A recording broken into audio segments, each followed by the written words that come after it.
আপনারা শুনেছিলেন অনুপমার প্রেমের তিনটি পর্ব। আজ তার শেষ পর্ব। চলুন শুরু করছি আজকের শেষ পর্ব। তথাপি অনুপমা একটু কাঁদিল।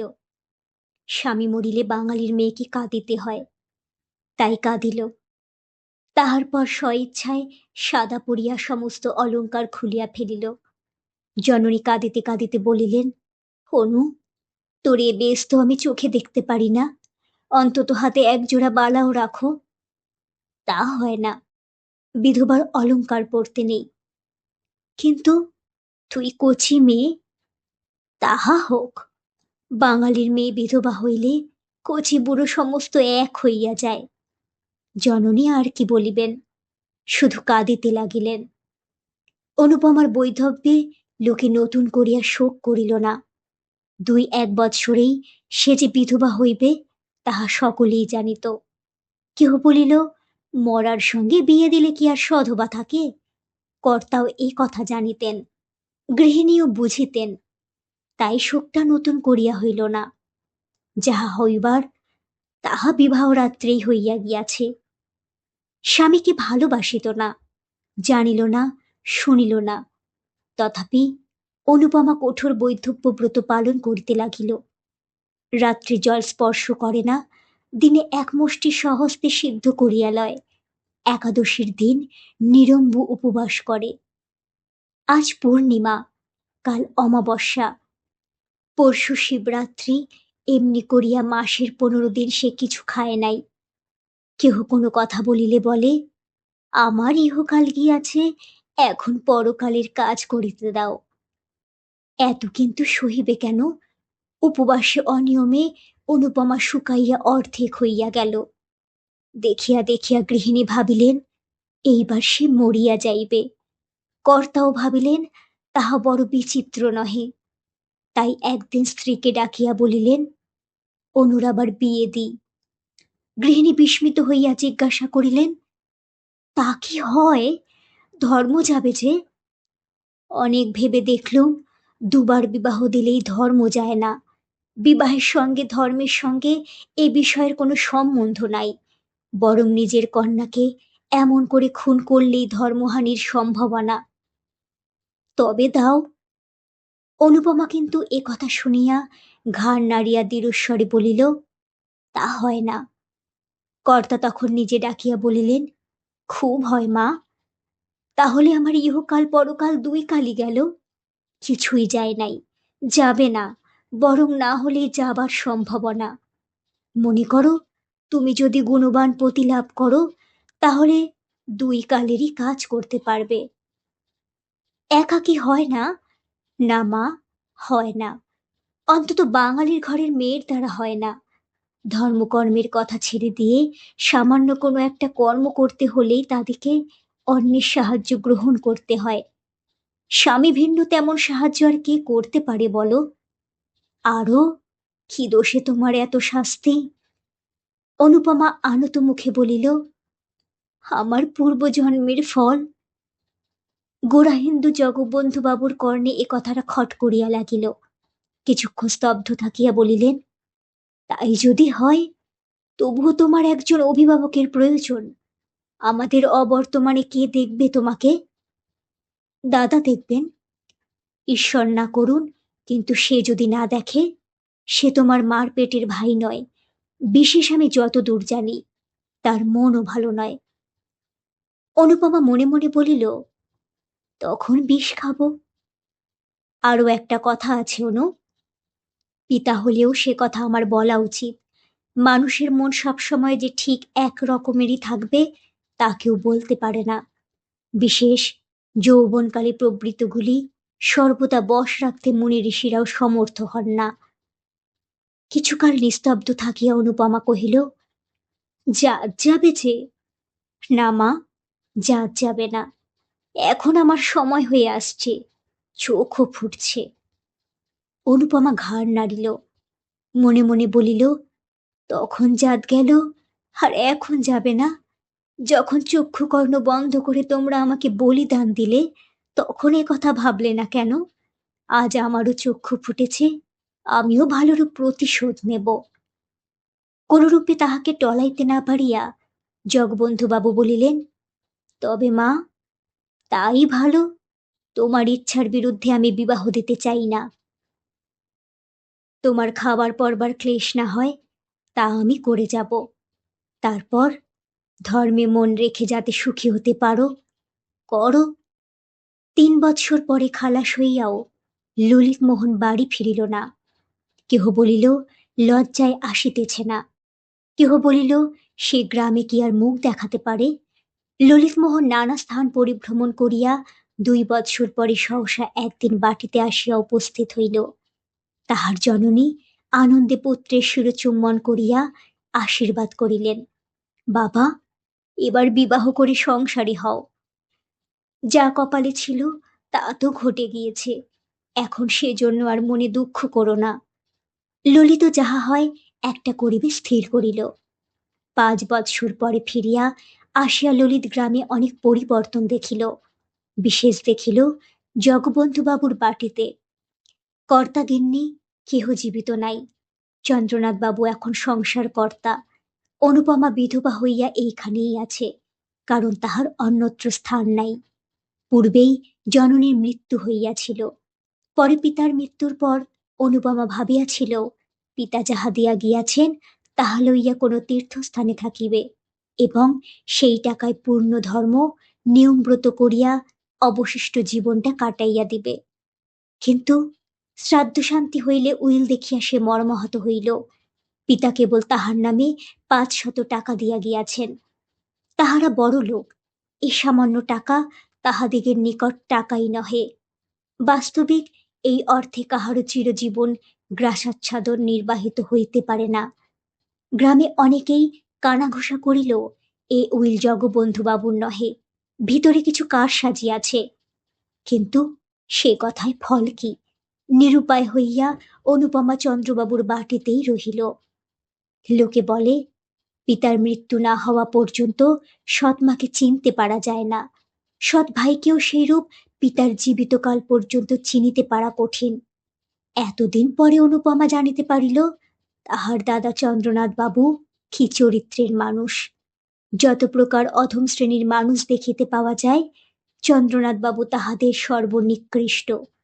হৃদয়ে এক তিল দয়া মায়া নাই, চক্ষে এক বিন্দু চামড়া পর্যন্ত নাই। অনুপমার এই নিরাশ্রয় অবস্থায় তিনি তাহার সহিত যেরূপ ব্যবহার আরম্ভ করিলেন তাহা বলিয়া শেষ করা যায় না। প্রতি কথায় এমনকি উঠিতে বসিতে তিরস্কৃত, লাঞ্ছিত, অপমানিত করিতেন। অনেকদিন হইতে তিনি অনুপমাকে দেখিতে পারেন না, কিন্তু আজকাল তো অধিক না দেখিতে পারিবার কারণ তিনি ভালো জানেন। বড়বধূ পূর্বে তাহাকে ভালোবাসিতেন, কিন্তু এখন তিনিও দেখিতে পারেন না। যখন অনু বড়লোকের মেয়ে ছিল, যখন তাহার বাপ মা বাঁচিয়া ছিল, যখন তাহার একটা কথায় 5 জন ছুটিয়া আসিত, তখন তিনিও ভালোবাসিতেন। এখন সে দুঃখিনী, আপনার বলিতে কেহ নাই, টাকা কড়ি নাই, পরের অন্ন না খাইলে দিন কাটে না। তাহাকে এখন কে ভালোবাসিবে, কে এখন যত্ন করিবে? বড়বধূর 3-4টি ছেলে মেয়ের ভার অনুর উপর। তাহাদিগকে খাওয়াইতে হয়, স্নান করাইতে হয়, পড়াইতে হয়, কাছে করিয়া শুইতে হয়। তথাপি কোনো বিষয়ে একটু ত্রুটি হইলেই অমনি বড়বধূ ঠাকুরানী রাগ করিয়া রীতিমতো 5টা কথা শুনাইয়া দেন। ইহা ভিন্ন অনুপমাকে নিত্য দুবেলা চন্দ্রবাবুর জন্য 2-4টি ভালো তরকারি রাঁধিতে হয়। পাচক ব্রাহ্মণ তেমন প্রস্তুত করিতে পারে না, আর না হইলে চন্দ্রবাবুরও কিছু খাওয়া হয় না। একাদশী হোক আর দ্বাদশী হোক আর উপবাসী হোক, সে রান্না তাহাকে রাঁধিতেই হইবে।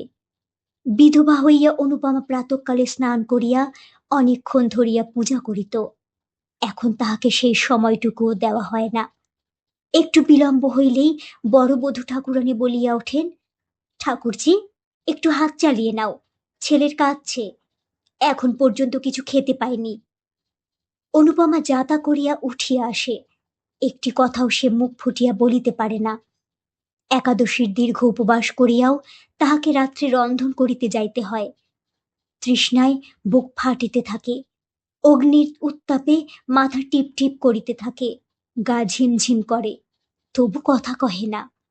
অবস্থার পরিবর্তনে সহ্য করিবার ক্ষমতাও হয়, কেননা জগদীশ্বর তাহার শিখাইয়া দেন, না হইলে অনুপমা এতদিন মরিয়া যাইত।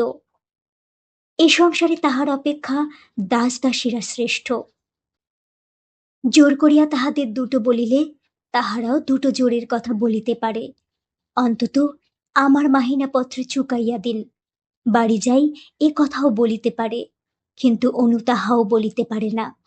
সে বিনামূল্যে কৃতদাসী, মারো কাটো, তাহাকে এখানেই থাকিতে হইবে, আর কোথাও যাইবার জো নাই। সে বিধবা, সে বড় লোকের কন্যা। অনুপমার অবস্থা বুঝাইতে পারা যায় না, বুঝিতে হয়। বাঙালির ঘরে পরান্ন প্রত্যাশিনী বিধবাই কেবল তাহার অবস্থা বুঝিতে পারিবেন, অন্যে না বুঝিতেই পারে। আজ দ্বাদশী। সকাল সকাল স্নান করিয়া অনুপমা পূজা করিতে বসিল। তখনও 15 মিনিট হয় নাই। বড়বধূ ঘরের বাহির হইতেই একটু বড় গলায় বলিলেন, ঠাকুরজি, তোমার কি আজ সমস্ত দিনে হবে না? এমন করে চলবে না বাপু। অনুপমা শিবের মাথায় জল দিতেছিল, কথা কহিল না। বড়বধূ 10 মিনিট পরে পুনর্বার ঘুরিয়া আসিয়া সেইখান হইতে চিৎকার করিলেন, অত পুণ্যি ছালায় আটবে না গো, অত পুণ্যি করো না। আর অত পুণ্যি ধর্মের শখ থাকে তো বনে জঙ্গলে গিয়ে করো গে, সংসারে থেকে অত বাড়াবাড়ি সইতে পারা যায় না। তথাপি অনুপমা কোনো কথা কহিল না। বড় বউ দ্বিগুণ চেঁচাইয়া উঠিলেন, বলি, কেউ খাবে দাবে না? অনুপমা হস্তস্থিত বিল্বপত্র নামাইয়া রাখিয়া বলিল, আমার অসুখ হয়েছে, আজ আমি কিছু পারবো না। পারবে না? তবে সবাই উপোস করুক। কেন? আমাকে ছাড়া কি লোক নেই? ঠাকুরের কি হলো? তার জ্বর হয়েছে, আর উনি ঠাকুরের রান্না খেতে পারেন? না পারেন? তুমি রেঁধে দাও গে। আমি রাঁধবো? মাথার যন্ত্রণায় প্রাণ যায়, একটা কবিরা 24 ঘন্টা আমার পিছনে লেগে আছে, আর আমি আগুনের তাতে যাব? অনুপমা জ্বলিয়া উঠিল, বলিল, তবে সবাইকে উপোস করতে বলো গে। তাই যাই, তোমার দাদাকে এ কথা জানাই গে। আর তোমারও অসুখ হবে কেন? এই নেয়ে ধুয়ে এলে, এখনই গিলবে কুটবে, আর বড় ভাইকে একটু রেঁধে খাওয়াতে পারো না? না পারি নে। বড় বউ, আমি তোমাদের কেনা বাদী নই যে যা মুখে আসবে তাই বলবে। আমি এসব কথা দাদাকে জানাবো। বড় বউ মুখভঙ্গি করিয়া বলিল, তাই জানাও গে, তোমার দাদা এসে আমার মাথাটা কেটে নিয়ে যাক। অনুপমা কিছুক্ষণ স্তব্ধ হইয়া রহিল, তাহার পর বলিল, তা জানি, দাদা ভালো হলে আর তোমার এত সাহস? কেন?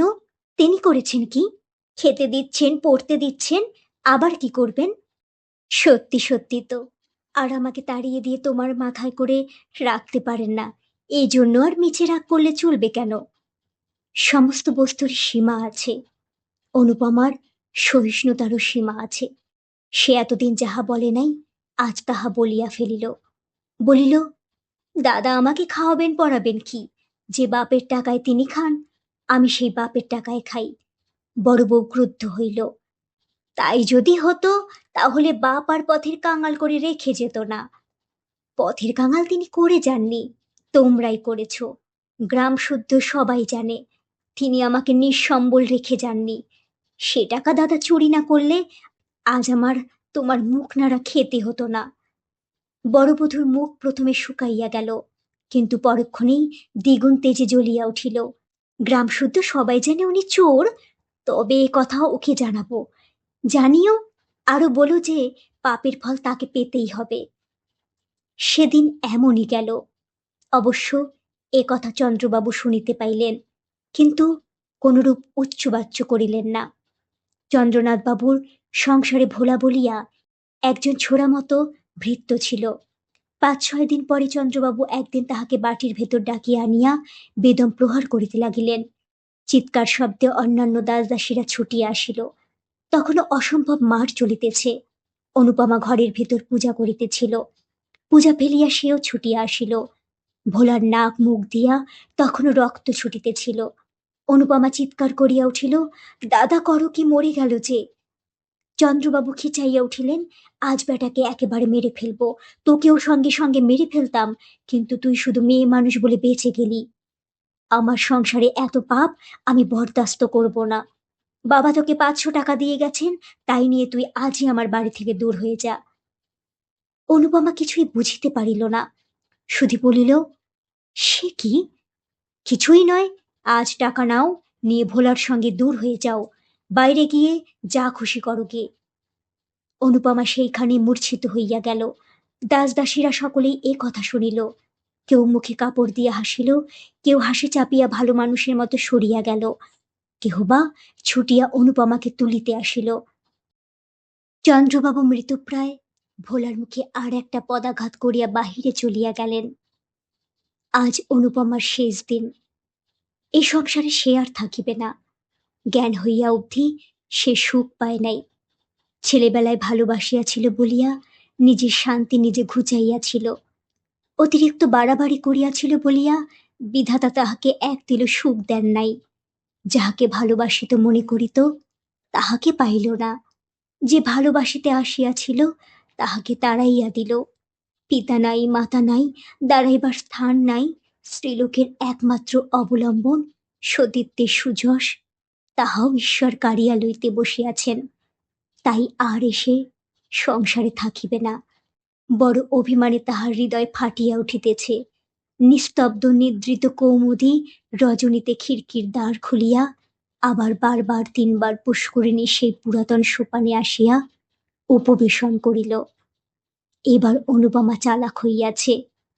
আরবার সন্তরণ শিক্ষাটা তাহাকে মরিতে দেয় নাই।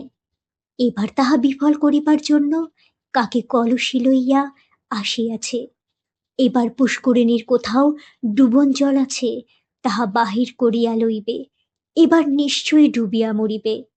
মরিবার পূর্বে পৃথিবীকে বড় সুন্দর দেখায়। ঘরবাড়ি, আকাশ, মেঘ, চন্দ্র, তারা, জল, ফুল, লতা, বৃক্ষ সব সুন্দর হইয়া ওঠে। যেদিকে চাও সেদিকেই মনোরম বোধ হয়। সব যেন অঙ্গুলি তুলিয়া বলিতে থাকে, মরিও না, দেখো আমরা কত সুখে আছি, তুমিও সহ্য করিয়া থাকো, একদিন সুখী হইবে। না হয় আমাদের কাছে এসো, আমরা তোমাকে সুখী করিব। অনর্থক বিধাত্রী দত্ত আত্মাকে নরকে নিক্ষেপ করিও না। মরিতে আসিয়াও মানুষ তাই অনেক সময় ফিরিয়া যায়। আবার যখন ফিরিয়া দেখে জগতে তাহার এক তিল সুখ নাই, অসীম সংসারে দাঁড়াইবার এক বিন্দু স্থান নাই, আপনার বলিতে একজনও নাই, তখন আবার মরিতে চাহে। কিন্তু পরক্ষণেই কে যেন ভিতর হইতে বলিতে থাকে, ছি ছি, ফিরিয়া যাও, এমন কাজ করিও না, মরিলেই কি সকল দুঃখের অবসান হইল? কেমন করিয়া জানিলে ইহা অপেক্ষা আরো গভীর দুঃখে পতিত হইবে না? মানুষ অমনি সংকুচিত হইয়া পশ্চাতে হাঁটিয়া দাঁড়ায়। অনুপমার কি এসব কথা মনে হইতেছিল না?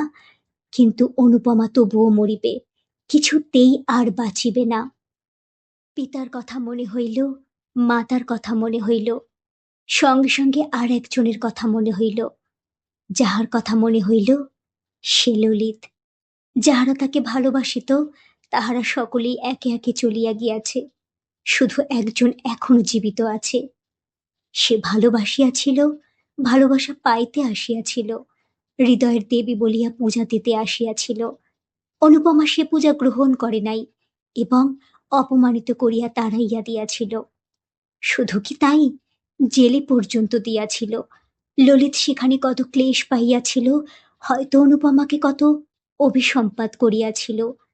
তাহার মনে হইল নিশ্চিত সেই পাপেই এত ক্লেশ, এত যন্ত্রণা। সে ফিরিয়া আসিয়াছে, ভালো হইয়াছে, মদ ছাড়িয়াছে, দেশের উপকার করিয়া আবার যশ কিনিতেছে। সে কি আজও তাহাকে মনে করে? হয়তো করে না, হয়তো বা করে, কিন্তু তাহাতে কি? তাহার যে কলঙ্ক রটিয়াছে তিনি কি তাহা শুনিয়াছেন? যখন গ্রামময় রটি বেজে আমি কলঙ্কনি হইয়া ডুবিয়াছি, কাল যখন আমার দেহ জলের উপর ভাসিয়া উঠিবে, ছি ছি, কত ঘৃণায় তার ওষ্ঠ কুঞ্চিত হইয়া উঠিবে। অনুপমা অঞ্চল দিয়া গলদেশে কলসি বাঁধিল। এমন সময়ে কে একজন পশ্চাৎ হইতে ডাকিল, অনুপমা। অনুপমা চমকাইয়া ফিরিয়া দেখিল, একজন দীর্ঘাকৃতি পুরুষ স্থির হইয়া দাঁড়াইয়া আছে। আগন্তুক আবার ডাকিল। অনুপমার মনে হইল এ স্বর আর কোথাও শুনিয়াছে, কিন্তু স্মরণ করিতে পারিল না। চুপ করিয়া রহিল। অনুপমা, আত্মহত্যা করো না। অনুপমা কোনো কালেই বীরানত লজ্জাবতী লতা নহে। সে সাহস করিয়া বলিল, আমি আত্মহত্যা করব আপনি কি করে জানলেন? তবে গলায় কলসি বেঁধেছ কেন? অনুপমা মৌন হইয়া রহিল। আগন্তুক ঈষৎ হাসিয়া বলিলেন, আত্মঘাতী হইলে কি হয় জানো? কি? অনন্ত নরক। অনুপমা শিহরিয়া উঠিল। ধীরে ধীরে কলসি খুলিয়া রাখিয়া বলিল, হে সংসারে স্থান নাই। ভুলে গিয়েছ? আমি মনে করে দিচ্ছি। প্রায় 6 বছর পূর্বে ঠিক এইখানে একজন তোমাকে চিরজীবনের জন্য স্থান দিতে চেয়েছিল। স্মরণ হয়? অনুপমা লজ্জায় রক্তমুখী হইয়া বলিল, হয়। এই সংকল্প ত্যাগ করো। আমার কলঙ্ক রটেছে, আমার বাঁচা হয় না। মরলে কি কলঙ্ক যায়? যাক না যাক, আমি তা শুনতে যাব না। ভুল বুঝেছ অনুপমা। মরলে এ কলঙ্ক চিরকাল ছায়ার মতো তোমার নামের পাশে ঘুরে বেড়াবে। বেঁচে দেখো, এই মিথ্যা কলঙ্ক কখনো চিরস্থায়ী হবে না। কিন্তু কোথায় গিয়ে বেঁচে থাকবো? আমার সঙ্গে চলো। অনুপমার একবার মনে হইল তাহাই করিবে। চরণে লুটাইয়া পড়িবে, বলিবে আমাকে ক্ষমা করো। বলিবে তোমার অনেক অর্থ, আমাকে কিছু ভিক্ষা দাও, আমি গিয়া কোথাও লুকাইয়া থাকি। পরে অনেকক্ষণ মৌন থাকিয়া ভাবিয়া চিন্তিয়া বলিল, আমি যাব না। কথা শেষ হইতে না হইতে অনুপমা জলে ঝাঁপাইয়া পড়িল। অনুপমার জ্ঞান হইলে দেখিল সুসজ্জিত হর্মে পালঙ্কের উপর সে শয়ন করিয়া আছে। পার্শ্বে ললিত মোহন। অনুপমা চক্ষুরুন্মীলন করিয়া কাতর স্বরে বলিল, কেন আমাকে বাঁচালে? শেষ হলো আজকের গল্প, অনুপমার প্রেম। গল্পটি কেমন লাগলো তা জানাতে নিশ্চয়ই ভুলবেন না শ্রোতা বন্ধুরা। গল্পটি ভালো লাগলে একটি লাইক, কমেন্ট, শেয়ার এবং সাবস্ক্রাইব করে পাশে থাকবেন। গল্প পাঠে আমি প্রিয়া।